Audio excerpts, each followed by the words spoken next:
I'm in the kitchen in the middle of doing something that's good for my waistline and for my self-esteem. I'm cooking from scratch. It's a relatively straightforward meal. I've got some salmon here, smearing it with miso paste, then a splash of olive oil, and then straight into the air fryer for about 15 minutes. When it's nearly cooked, I'll steam some veg. So far, the total preparation time has been a couple of minutes.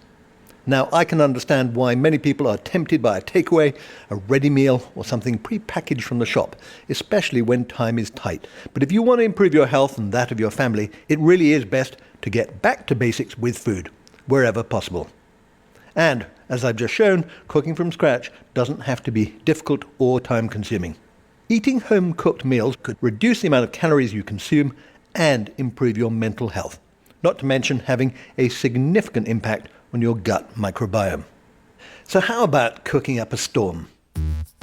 I'm speaking to Richard, who works for the NHS in Belfast, to see if cooking from scratch is just one thing he'd like to try. Hi, Richard. Hi, Michael. How are you? Good, thanks. Now, how much home cooking do you do?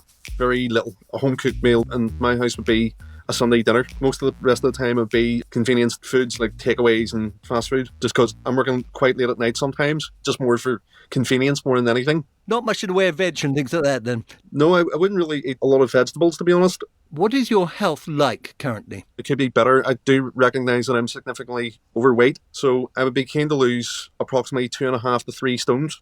Got it. So you would like to be eating better. So I've got a challenge which I think will be right up your street. For 3 nights out of this week, I'm going to ask you to cook from scratch. You'll be avoiding the ultra-processed foods that has been shown to help you lose weight, boost your mood, and improve your gut health. It's also an easy way to get more vegetables into your diet. You don't have to cook anything fancy. You don't need to spend a lot of time on it. It could be pasta and tomatoes. It's fine to use frozen or canned goods and spices, but do try and avoid anything with a long list of ingredients like emulsifiers and sweeteners. Are you up for that? Okay, yep, no problem. And are you going to be able to find time to do this, do you think? I will have to make time. Absolutely. Great answer. Richard certainly sounds determined, which is fantastic. We'll find out later if he's been able to curb his cravings for a ready meal. What does cooking from scratch actually mean? I understand it to mean making real food with real ingredients, whether fresh, frozen or dried. Cooking food has played a big part in our evolution. When early humans started cooking meat, this made it more digestible, so more ingredients were available to power our brains and our bodies. These days, although we watch a lot of programs about cooking, we're actually cooking from scratch less than ever before. Instead, in the UK, roughly 2/3 of our calories now come from ultra-processed foods. These are foods that are typically made in factories, have 5 or more ingredients, including things like emulsifiers and sweeteners, that you don't normally use in home cooking. They can be a quick and easy option, but they are often an unhealthy one.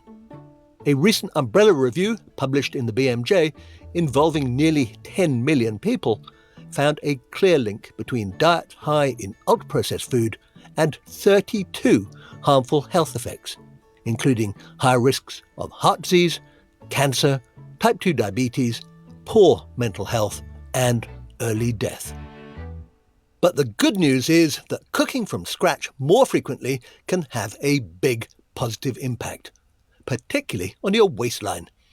A study of over 11,000 people found that those who ate home-cooked meals more than 5 times a week were 28% less likely to be overweight than those who cooked from scratch 3 times a week or less.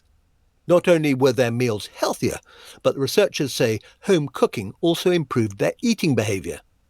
They snacked less, had smaller portions, and more shared mealtimes. And getting creative in the kitchen could also boost your mental health.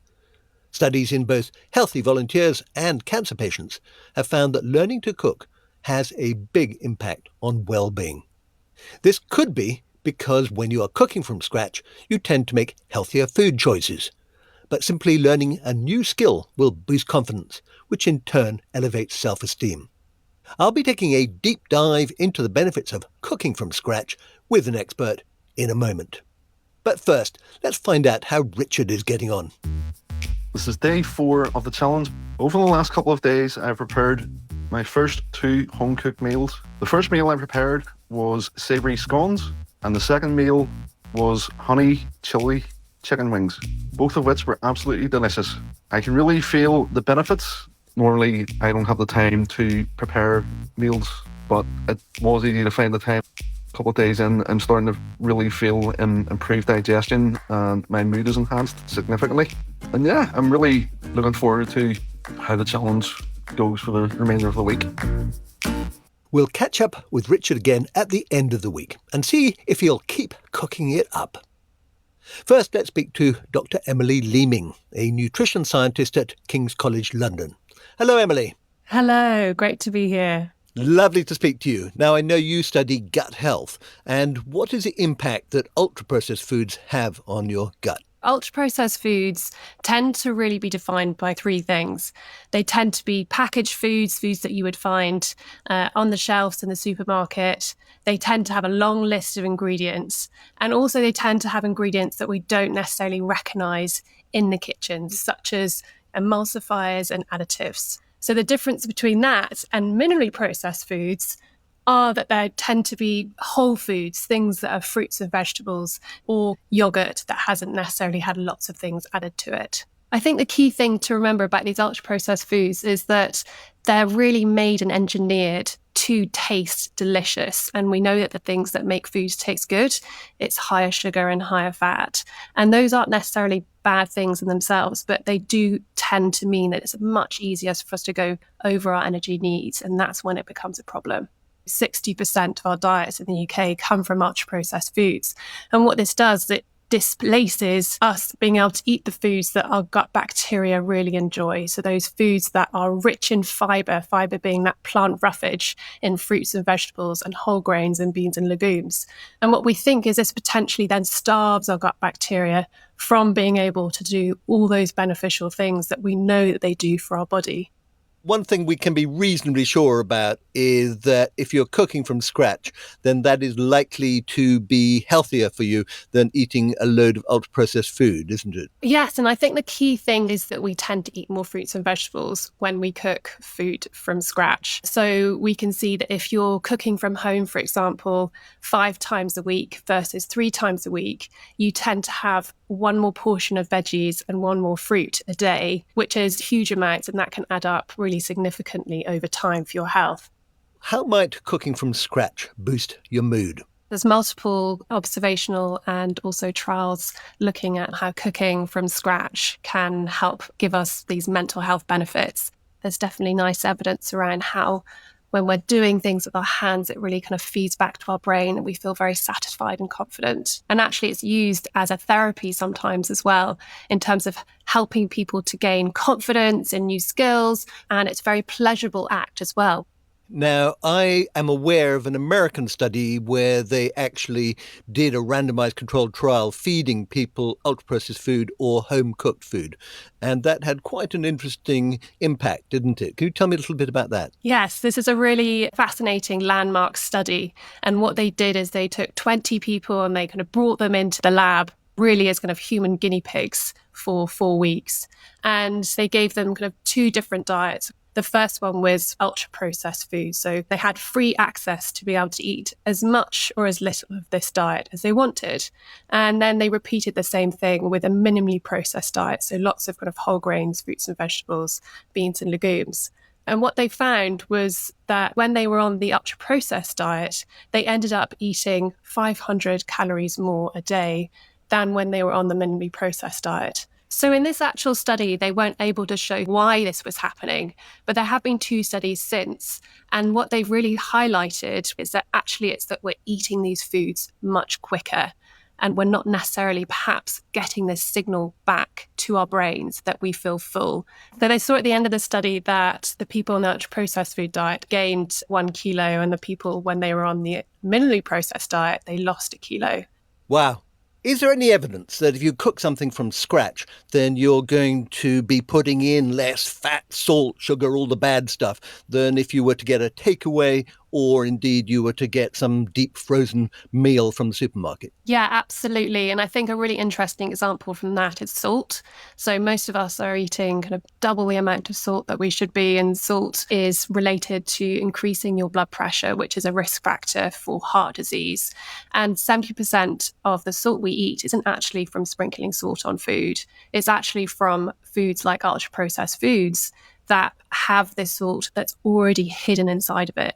So if you're not used to cooking from scratch yourself, how would you advise someone to start? I think it's so important not to be too hard on yourself and just start small. So I think if you can find a recipe that works for you, it can just be something really simple. It can have 4 ingredients.